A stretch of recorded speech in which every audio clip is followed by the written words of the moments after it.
this video, we're going to be determining the volume of composite figures. So let's break down that I can statement real quick. Let's first take a look at this word volume. We know that volume means length times width times height, or the amount of space inside of an object. And we also know that using the commutative property, it doesn't have to be length times width times height. It could be width times length times height. It really doesn't matter. We can flip-flop those factors whichever way we need to. Another word to look at is that word composite.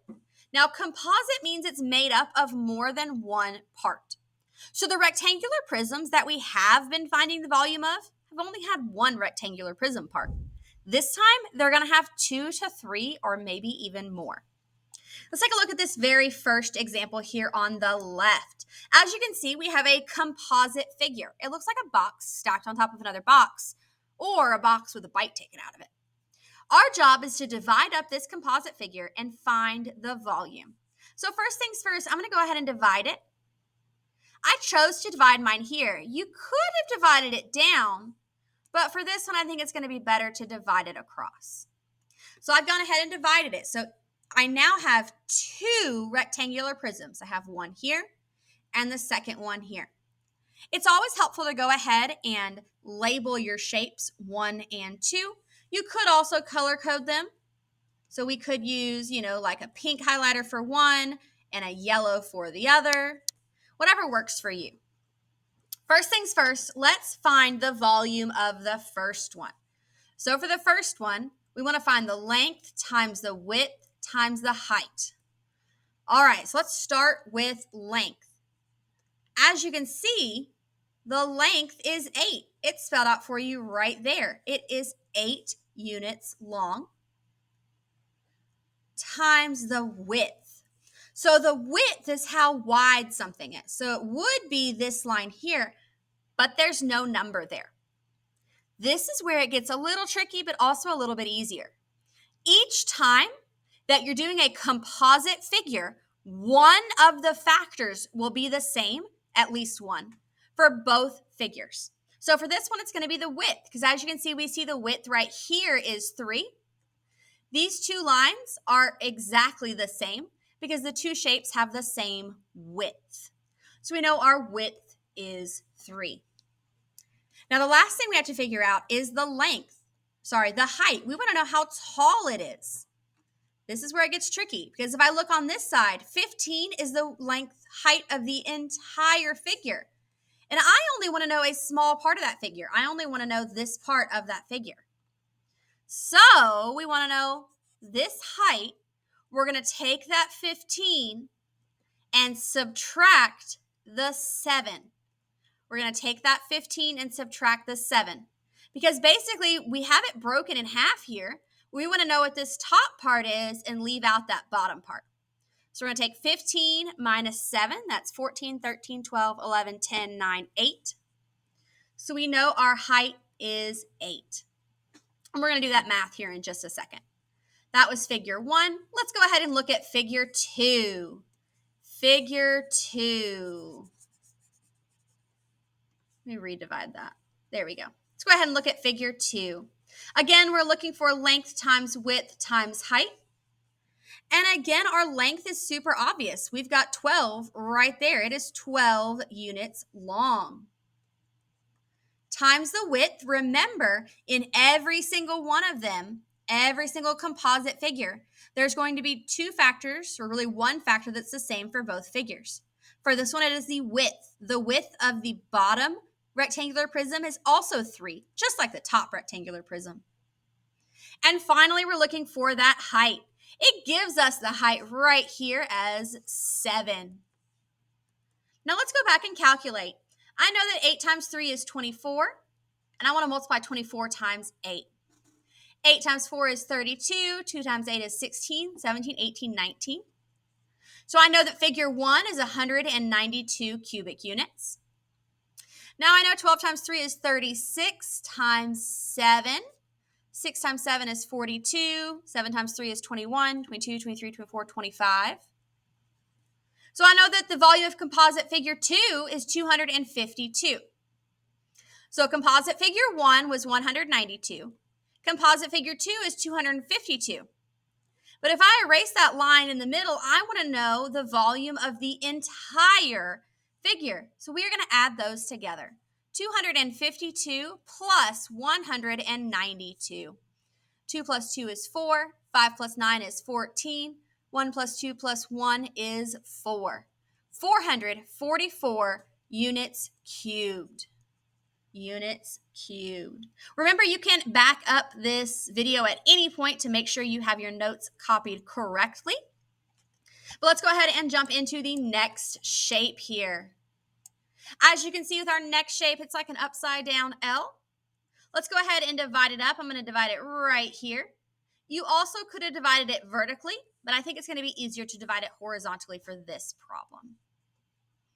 All right, let's do shape 1, shape 2. Let's go ahead and look at shape 1. I know I'm looking for my length times my width times my height. So let's look for that length. As you can see, it's 6 inches long. It tells us right here. Now let's look for our width. Width is how wide it is. And right here it tells us it is 1 wide, 1 unit wide. And finally, we want to look for our height. This 2 right here tells us it is 2 units high. Beautiful. So we know figure 1 is 6 by 1 by 2. Now let's jump into figure number 2. For our length for figure number 2, again, it's pretty easy. It's just a 1 right there. For our width, remember there's going to be 2 numbers that stay the same. So the width is the same for both composite or for both figures to make a composite figure. And our width is 1. Now finally we need to find our height. As you can see, this 9 means the height for the entire shape, but we only want the shape from here down. So I've got my 9. I know from here up is 2 because it goes across. So if here up is 2 and the whole thing is 9, we're going to say 9 minus 2 is 7. And 7 is going to be our height. So let's multiply these out. 6 times 1 is 6 times 2 is 12. 1 times 1 is 1 times 7 is 7. Add those together, we get 19 units cubed. 19 units cubed. Beautiful. Let's look at this next one. This one could be a little bit challenging because there's so many different shapes. First things first, let's divide and identify. Here's our very first shape. Pretend it's a straight line. Here's our second shape. Pretend it's a straight line. And there's our third shape. Shape 1, shape 2, shape 3. Okay, let's get started with shape 1. Length times width times height. All right. The length is pretty easy. It's right there. We have our 6. What do you think the width is going to be for this problem? Put it in your brain. I hope you said 2. The 2 right here is measuring the width. Now let's look for the height. I only want the height of this little bit right here. And as you can see, there is a 1 right there. So I know it is 1 high. Beautiful. Let's do problem or shape number 2 now. For shape number 2, we're still looking for length times width times height.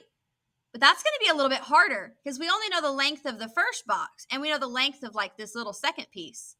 So we have to put them together to find the length of this whole amount. So we're going to put together 6 and 4 and we're going to get 10 as the length. The width is going to stay the same. It's not going to change. And finally, we're looking for the height of here to here. The height of that box. This is a little tricky. Make sure you're following along. For this one, I can see that 3 is the height of the entire composite figure. 1 is the height of that smaller piece. And another 1 is the height of that smaller piece as well. So if we have 3 as a total height, minus 1 for the top piece, and 1 for the bottom piece, that's only going to give me 1 unit left for this piece. So now that my length or my height is 1. Looks good. Let's do one more. 3 times, well, not 3 times. It's figure 3. Figure 3. We want to find the length times width times height. So I know that for figure 3, the length would be, let's color it in. It would be from here all the way over to here. So I need to see how long the first shape, the second shape, and the third shape are. And we're going to do that. We're going to add up our numbers. 6 plus 4 is 10, plus 5 is 15. So we've got 15 is our length. Our width is 1.